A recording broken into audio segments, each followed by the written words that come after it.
Many of the most renowned historic properties in the nation are landmarks. Here in Panglao, many tourists flock here to witness the beauty of historical places. It is of the historical significance in that it was the place where the Spaniards went after an unfortunate experience in Cebu. It is said that the Spanish explorers who came to this island in year 1803 named it Panglao after the word Mapanglao, meaning lonesome place. It is also one of the oldest towns of Bohol. One of the historic landmarks are San Agustin Church, lumang munisipyo ng Panglao, Old Church, and the Watchtower. To discover how it exists, me and my partner visited the place and let us know how it became historic.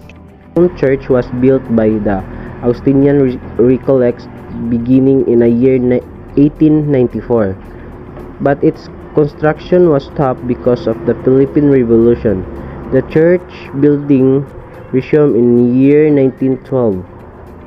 It was consecrated on August 31, 1924 by Most Reverend Juan Gurordo, Bishop of Cebu. The facade was built by Kyuterio Sarigumba in the year 1925. The paintings in the ceiling were accomplished around 1920s and 1930s. The two-story historic old municipal building, which was built in the 1800, was the first seat of government until the 1960s. It underwent renovation after it suffered minor damages due to its exposition to the vagaries of nature.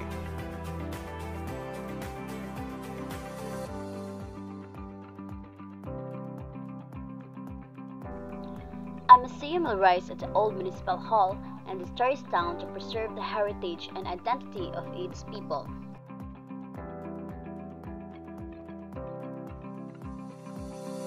Located in Poblacion Panglao, Bohol, and it was built in 19th century during Spanish colonization.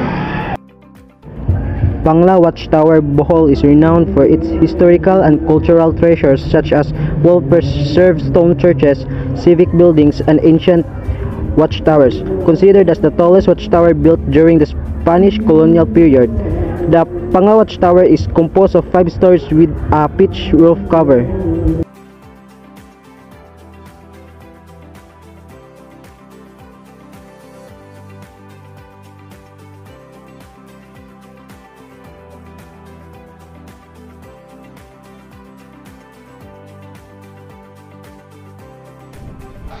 It's a significant part of Bohol's history, for it was part of the colonial military defense system against Moro raiders during the Spanish period. It has also endured many wars during the Philippine-American War and the Second World War.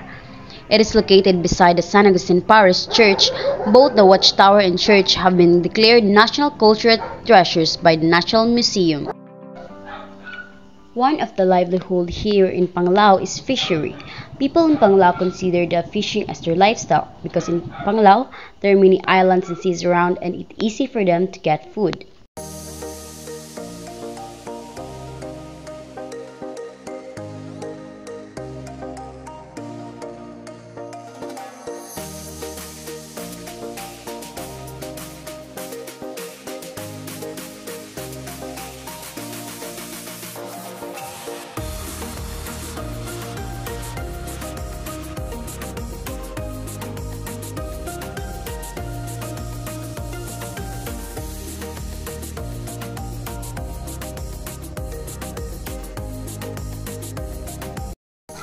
Featured is the 19th century old Panglao Church ruins. As one of the structures within the Panglao Plaza complex, the ruins consisting of parts of the facade and base of the nave walls, along with the San Agustin Parish Church, the convent, the old Panglao Municipio, and the Campo Santos were declared important cultural property by the National Museum of the Philippines in 2011. It underwent renovation after it suffered minor damages due to its exposition to the vagaries of nature. Good afternoon, Taya. I'm Marcayaran, student of Crystal A. So, nakapangatan natin na unsay kabaghuan sa simbahan sa San Agustin Church sa Panglao. Mga kuan, bongbong niya, ayon na siya. Ito paglinog ko na may nagbuka. Ito yung kumbento. So, wala na to siya, wala na ang kampana. Titinog itang. Gusto ka ng tingog lay? Itangtang na ang kampana. Ay katong magbel, kapan ba? Naamang gyapon. Kapan siya. Alahi day po ito na sa ubos na sa simbahan. Alay ko wala mo toy kampana dito sa kumbento dito. Ay kampanaryo. Kapanayo ka ng bell, lagi na ano. Pero dito sa pitas ba? Guba mo dito sa Kadong Wikan, watchtower ka. Watchtower. Wikan do lino.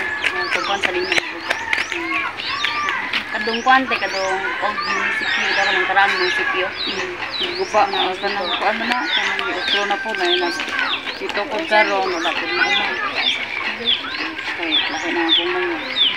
Pero mauro gyapon siya sa una. Kanang Mora gyapon ang old pero na pa bag old ito po. So mga naman. dito rin na siya diri lagi. Sa old church, katong tong naa sa entrance sa yung sa na kuan Fatima. Gusto. Kuan Yung sa may kuan ano tay giutro kay kuan.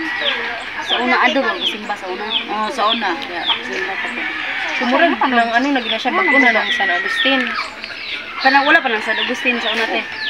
Nalang dugay naman na siya. Pero 100 years na karon September 1. Pero kanang ang simba is adong kuan. Or sa ang Fatima rin simbahan adong kuan Fatima. Ang Fatima simbahan nga pista niya October 13. Sa una pero karon nagupa. Alere, oh, habere. Misa ga. Yes, Detroit. Sa lapon sa Alhamon ano gusto rin na. So October 13 may pista. So bali duha ang church kada kinahanglan na Fatima sa San Agustin. Lahi mo gid ang kuan pista o kanang mga santos. Mga buwan, pizza. So kanang unsa nga santos uli ato sa simbahan ang kuan. Ang August 27 o 28 San Agustin. Ano ron para sa Fatima. Karon lahi pero nga pati na 13 October 13 gid diha ang pista ko. Pero laag na siya. Ang pati mga laag na lahi o buwan. Pero di na di pista diha sa Fatima sa October 13.